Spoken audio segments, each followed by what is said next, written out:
1 तारीख की बात करें तो 1 मई की बृहस्पतिवार का अवसर है, चतुर्थी तिथि विद्यमान है और ग्रह नक्षत्रों के दृष्टिकोण से ये योग आपकी राशि के दृष्टिकोण से ओवरऑल अच्छा दिखाई देता है, लाभ के योग खुलता दिखाई दे रहा है।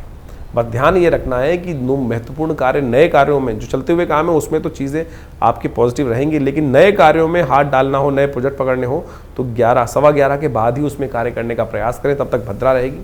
और ऐसी इस दिन पीली चीज़ों का दान करना, गौ सेवा करना, गुरुजन का आशीर्वाद देना, विप्रगणों को जो पूजा पाठ करने वाले लोग हैं या पढ़ाई करने वाले लोग हैं उनको बृहस्पति संबंधी चीज़ों का दान करना, पेन, पेंसिल, धार्मिक पुस्तक, माला इत्यादि, आसन इत्यादि, पीले वस्त्र इत्यादि दान करना अच्छा रहेगा।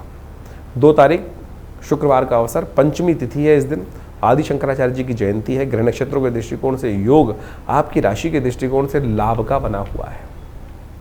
ग्रह दिखाता है कि आपके लिए ये स्थिति ऐसी है कि बहुत सारे कार्यों में आपके लिए थोड़ी मेहनत ज़्यादा जरूर चाहिए, क्योंकि इन दिनों ग्रह नक्षत्रों के दृष्टिकोण से जो शनि परिवर्तन की तरफ गया है वो थोड़ा सा आपको कह रहा है कि जितने भी आप कदम चलोगे उसमें फिसलन ज़्यादा है, लेकिन फिर भी मनोमस्तिष्क में अच्छा उत्साह दिखाई देता है।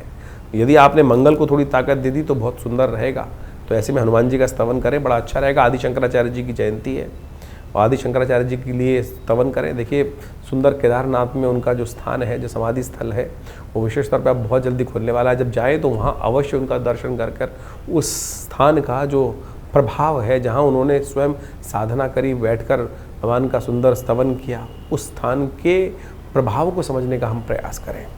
आदि शंकराचार्य जी इस संसार में शंकरो शंकराचार्य शास्त्र कहा गया है कि शंकर के अवतार के रूप में स्थित थे और उन्होंने इस संस्कृति को रक्षा करने के लिए जो कार्य किए हैं वो बड़े अद्भुत हैं।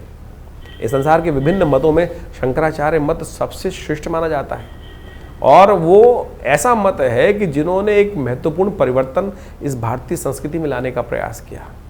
इस भारतीय संस्कृति को पुनः उस गत से निकालकर पुनः प्रकाशित करने का इस कलयुग में जो कार्य किया है वो उनको लिए विशेष तौर पर स्तवन मिलता है। तो हमको उनके निमित्त अवश्य इस दिन पूजन करना चाहिए, इनके निमित्त उनका ध्यान करना चाहिए और उनके आशीर्वाद से विभिन्न लोगों के जीवन में परिवर्तन आया। विभिन्न शिष्यों ने उनके बड़ी गाथा लिखी है तो उनको पढ़ना चाहिए, उससे कल्याणकारी लाभ मिलने के योग बनते हैं।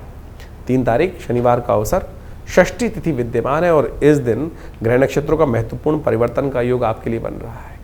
ये योग थोड़ा सा आपके लिए अननेसेसरी के लिए विशेष तौर पर कुछ वरीज उत्पन्न करने के योग बनाएगा। ये थोड़ा ध्यान रखिएगा, मन का खेल बड़ा विचित्र होता है।